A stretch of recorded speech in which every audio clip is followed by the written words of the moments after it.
BRS party ఆధ్వర్యంలో party విస్తృత స్థాయి సమావేశాలు అదేవిధంగా ఆత్మీయ సమావేశాలు కూడా జరగనున్నాయి. దీనికి సంబంధించి కరీంనగర్ జిల్లా బీఆర్ఎస్ పార్టీ జిల్లా అధ్యక్షుడు జీవి రామకృష్ణరావు మనతో ఉన్నారు. సార్ చెప్పండి, బీఆర్ఎస్ పార్టీ తరఫున చాలా కాలం తర్వాత పార్టీకి సంబంధించినటువంటి కార్యక్రమాలు మీరు చేపడుతున్నారు. ఎలాంటి కార్యక్రమాలు పార్టీ తీసుకుంటుంది?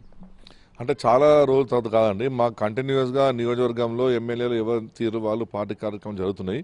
కానీ central party committee BRS party KTR గారు వర్కింగ్ ప్రెసిడెంట్ గారు ఒక షెడ్యూల్ ఇవ్వడం జరిగింది. ఎందుకంటే ఇప్పుడు రేపు ఏప్రిల్ 27కి మా పార్టీ 21 ఇయర్లో ఎంటర్ అవుతుంది. మరి బీఆర్ఎస్ ఏర్పడిన తర్వాత ఇప్పుడు ఫస్ట్ మాకు 27th రోజు జరిగేటువంటి మొదటి సభ కాబట్టి దానికి సంబంధించి కూడా ఒక షెడ్యూల్ ఇవ్వడం జరిగినది. ముందుగా టీఆర్ఎస్ పార్టీ శ్రేణులతోటి ప్రతి నియోజకవర్గ కేంద్రంలో ఎమ్మెల్యే గారి ఆధ్వర్యంలో ఆ లోకల్ ఎమ్మెల్యే ఆధ్వర్యంలో మన కార్యకర్తల సమ్మేళన కార్యక్రమం పెట్టమని చెప్పి కూడా మాకు పైనుంచి వచ్చింది. ప్రతి జిల్లాకు కూడా ఒక ఇన్ఛార్జ్ ఇవ్వడం జరిగినది. మాకు బసవరాజ్ సార్ ఎమ్మెల్సీ గారిని కూడా మా కరీంనగర్ జిల్లాకు సిరిసిల్ల జిల్లాకు ఇవ్వడం జరిగినది. కాబట్టి దానికి సంబంధించి ఒక షెడ్యూల్ ఉన్నది. తదుపరి 14th ఏప్రిల్ రోజు దేశంలోనే గర్వించదగ్గటువంటి బాబాసాహెబ్ అంబేద్కర్ విగ్రహ ఆవిష్కరణ ఉన్నది. కాబట్టి అది 125 ఫీట్ల విగ్రహం. ఆ ఆవిష్కరణ సందర్భంలో కూడా ప్రతి చోట కూడా తన పెద్ద ఎత్తున కూడా అంబేద్కర్ జయంతి సెలబ్రేట్ చేయమని చెప్పి పిలిపించారు. అదేవిధంగా 24th ఏప్రిల్కి నియోజకవర్గంలో డెలిగేట్స్ మీటింగ్, కార్యకర్తలతో డెలిగేట్స్ మీటింగ్ పెట్టుకోమని చెప్పినారు. 27కి లాల్ బహదూర్ స్టేడియంలో కేసీఆర్ గారి అధ్యక్షతన అక్కడ స్టేట్ లెవెల్లో టీఆర్ఎస్ పార్టీ కార్యక్రమం జరుగుతాయి. మరి జూన్ ఫస్ట్ వీక్లో అమరవీరుల స్తూపం ఇనాగ్రేషన్ ఉన్నది పెద్ద ఎత్తున. మీకు తెలుసు, ఇప్పుడు ఆల్రెడీ కన్స్ట్రక్షన్ అయిపోతున్నది. అదేవిధంగా బీఆర్ఎస్వి విద్యార్థి విభాగాన్ని కూడా ప్రతిష్ట చేయాలి. అప్పుడు కాలేజీలు ఓపెన్ అవుతాయి కాబట్టి తప్పకుండా విద్యార్థి విభాగంని మనం ఏర్పాటు చేసుకోవాలి మళ్ళీ కొత్తగా అని చెప్పడం జరిగింది. సో ఇందుకు సంబంధించి నిన్న గంగుల కమలాకర్ గారు మంత్రి గారిని ముందుగా పెట్టుకొని మా జిల్లా అధ్యక్షుడు నా అధ్యక్షతన ఆల్ మా ఎమ్మెల్యేలు, మా ఎమ్మెల్సీ గారు, జడ్పీ చైర్మన్, హనుమంత సంఘం సంబంధించిన కొంత నాయకులతో మేము మీటింగ్ పెట్టుకొని ఏ విధంగా ఈ కార్యక్రమం చేయాలని చెప్పి కూడా ఒక తీర్మానం చేసుకోవడం జరిగింది. అందులో భాగంగా రేపు 21st 19th కన్నా 21st కన్నా మేము జిల్లా విస్తృత స్థాయి సమావేశం పెట్టి మరి ఈ కార్యక్రమాలు ఏ విధంగా చేస్తే బాగుంటుందనే విషయంతో మేము కార్యకర్తలతో మాట్లాడి పెద్ద ఎత్తున చేయాలని చెప్పి కూడా పిలిపివ్వడం జరుగుతుంది. తదుపరి కూడా April 1st week, April 10th లోపలనే మనం వీలైతే అన్ని నియోజకవర్గ కేంద్రంలో ఈ యొక్క కార్యకర్తల సమ్మేళన కార్యక్రమం చేద్దామని చెప్పి నిర్ణయించడం జరిగినది. ఇవన్నిటినీ కూడా మన బసవరాజ్ సారే గారు సూపర్వైజ్ చేస్తారు. మేము దాన్ని ఆ కార్యక్రమం నిర్వహణలో మా పాత్ర మాకు ఉంటుంది కాబట్టి తప్పకుండా ముందు నుంచి కూడా బీఆర్ఎస్కి పెట్టిన పేరు మా కరీంనగర్ జిల్లా కాబట్టి ఈ ప్రాంతంలో బ్రహ్మాండంగా ఈ కార్యక్రమం జరిపి కేటీఆర్ గారి దృష్టికి ఈ కరీంనగర్ జిల్లా నెంబర్ 1 పోయే దృష్టిలో ప్రయత్నం చేస్తామని తెలియజేస్తాం. అంటే ఏదైతే మీరు చేపడుతున్నటువంటి కార్యక్రమము బీఆర్ఎస్ పార్టీ కార్యకర్తల ఆత్మీయ సమ్మేళనం ఉందో కార్యకర్తలకు సంబంధించి ఆ కార్యాచరణ ఎలా ఉండబోతుంది? అంటే కార్యకర్తలకు ఇంకా ఆల్రెడీ నెక్స్ట్ మనకు ఎలక్షన్స్ ఉంటాయండి. నవంబర్ డిసెంబర్ ఎలక్షన్స్ ఉంటాయి కాబట్టి ఇంకా తప్పకుండా బీఆర్ఎస్ కార్యకర్తలు నడుము మిగించుకొని ప్రజాక్షేత్రంలోకి వెళ్ళిపోవాలి. 100% మనం బోర్డు అన్ని సంక్షేమ పథకాలు పెట్టినాము. సంక్షేమ పథకాలు అన్నీ కూడా మళ్ళొకసారి ప్రజలకు తెలియజేసే విధంగా కార్యకర్తలు ఇంటింటి పోయి కూడా మనం తెలంగాణ ప్రభుత్వం చేపట్టిన అనేక అభివృద్ధి కార్యక్రమాలు చెప్పాలి.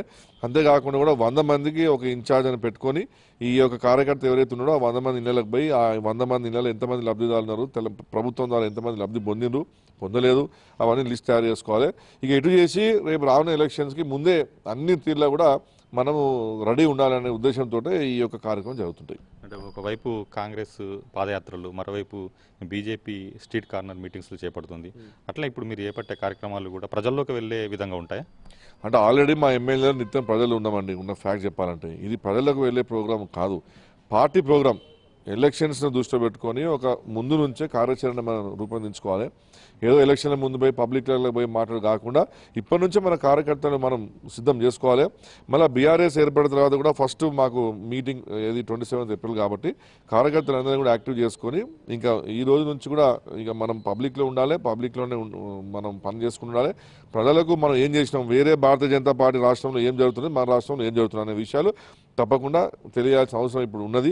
ఇవాళ మేము చేసే అభివృద్ధి తట్టుకోలేకనే మొత్తం పార్టీ నాయకులు పాదయాత్ర మొదలుపెట్టింది. వాళ్ళు ఎన్నడూ ఇళ్ళ నుంచి బయటికి రాని పరిస్థితి ఉండే. ఇవాళ కేసీఆర్ గారిని తట్టుకోవాలంటే తప్పకుండా వాళ్ళు కార్లు స్కూటర్లు అయితే నడవదని చెప్పి వాళ్ళు పాదయాత్ర చేసుకుంటూ పోతున్నారు.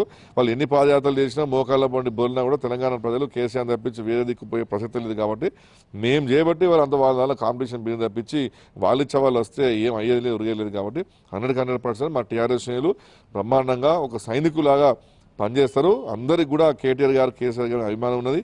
కరీంనగర్ జిల్లాకు సంబంధించిన మా ఎమ్మెల్యేలు కూడా చాలా బ్రహ్మాండంగా పనిచేస్తారు. మంత్రి గారు చాలా బ్రహ్మాండంగా పనిచేస్తారు. మరి మాకు పెద్ద దిక్కు వినోద్ కుమార్ గారు ఉన్నారు. మరి వారు ఒక దిక్కు డెవలప్మెంట్లో వారు కూడా చాలా కీలక పాత్ర పోషిస్తుంది. కాబట్టి ఇవన్నీ కూలలు పెట్టుకొని మేము ప్రజల క్షేత్రాలకు పోవడానికి డిసైడ్ అయిపోయినాం. సో ఎన్నికలకు మీరు ప్రిపేర్ అవుతున్నట్టే. అయితే ప్రభుత్వ సంక్షేమ పథకాలు మీ పార్టీ విజయానికి దోహదపడతాయని మీరు భావిస్తున్నారా? 100% అండి. ప్రభుత్వ పథకాలు 100% దోహదపడతాయి. ఎందుకంటే ఒక కళ్యాణ లక్ష్మి చెక్ ఇష్యూ చేయాలంటే ఒక రూపాయి కరెక్షన్ లేదు. పెళ్ళి అయ్యి పేపర్లు సబ్మిట్ చేస్తే తెల్లారి పెళ్లి అయినాక 10 రోజులకు చెక్ ముడుతుంది. దళిత బంధు ఒక రూపాయి కూడా కరప్షన్ లేకుండా దళిత బంధు పెట్టచ్చు. అదేవిధంగా రైతు బంధు, రైతు బీమా, రైతు చనిపోయినాక 12వ రోజు లోపల వాళ్ళ ఇంటికి 5 లక్షల రూపాయలు ముడుతున్నాయి. రైతు బంధు మన రైతుల యొక్క ఖాతాలకు డైరెక్ట్గా వెళ్ళిపోతున్నాయి. అంటే ప్రజలు చాలా బ్రహ్మాండంగా సంతోషంగా ఉన్నారు. ఇవాళ నీళ్లు ఇంత మండు ఎండలో ఇప్పటికే 40 డిగ్రీ టెంపరేచర్ ఉందని మా మానకుంటూ చూసుకునే పోండి, మా చెరువు నిండింది. ఒక వర్షం పడితే మత్తదిన పరిస్థితి. అంటే ఎటు చేసి పబ్లిక్ ఇవాళ కరెంట్ అన్నిటికంటే కూడా ఇవాళ పక్క రాష్ట్రాల్లో మీరు ఏ రాష్ట్రం చూసుకున్నా కూడా మినిమం 10 గంటల పవర్ కట్ ఉంది. తెలంగాణ ఒక్కడే దేశంలో పవర్ కట్ లేని రాష్ట్రం అంటే తెలంగాణ ప్రభుత్వమే, తెలంగాణ స్టేట్. కాబట్టి ఇవన్నీ కూడా ప్రజలకు చెప్తాము, పబ్లిక్ ఆల్రెడీ తెలుసు. అయినప్పుడు కూడా మాకు చెప్పే ధర్మం మాది. కాబట్టి 100% మా యొక్క పథకాలు చాలా బ్రహ్మాండంగా పనిచేస్తాయి.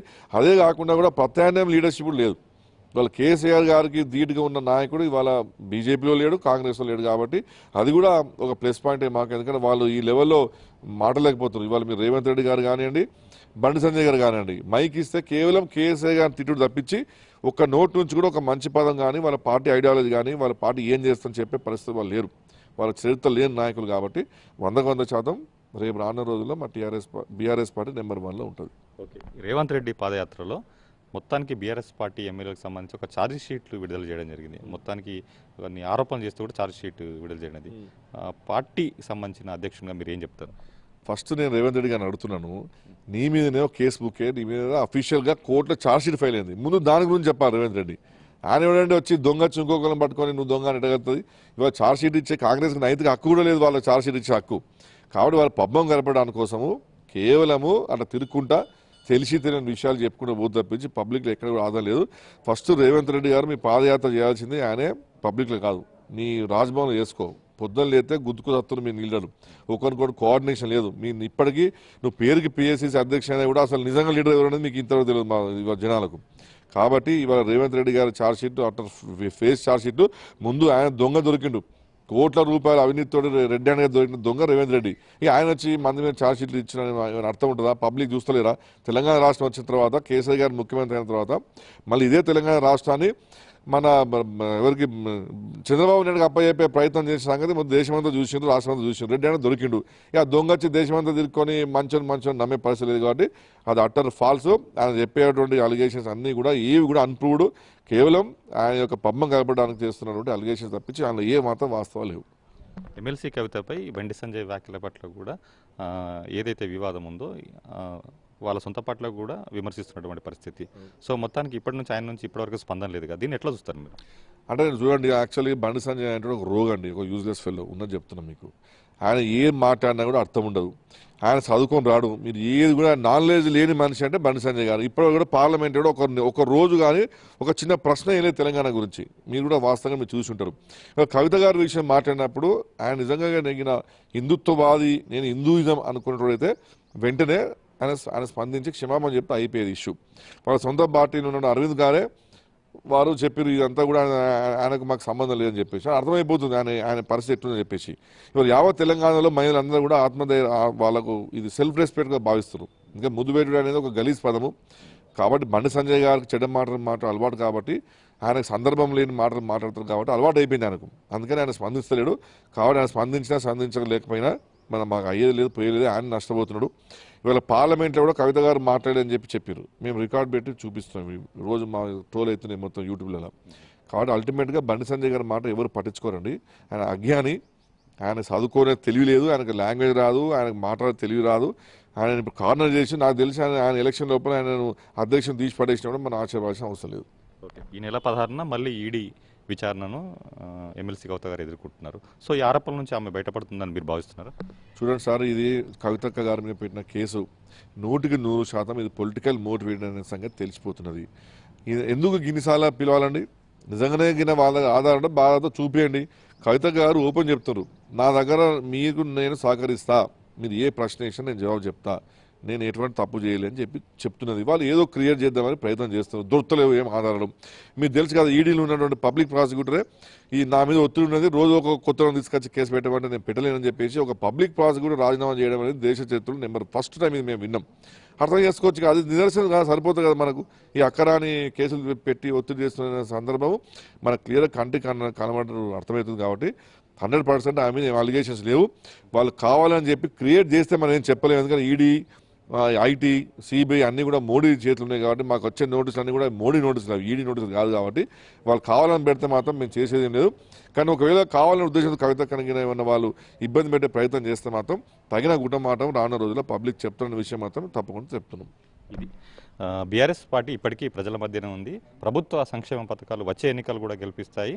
అదేవిధంగా ఎమ్మెల్సీ కవితపై జరిగినటువంటి ఆరోపణలు అన్నీ కూడా బీజేపీ కుట్రగానే బీఆర్ఎస్ జిల్లా అధ్యక్షుడు జీవి రామకృష్ణ వర్ణిస్తున్నారు. కెమెరామెన్ కిషోర్ కుమార్తో రామకృష్ణ, ఐడి న్యూస్, కరీంనగర్ నుంచి.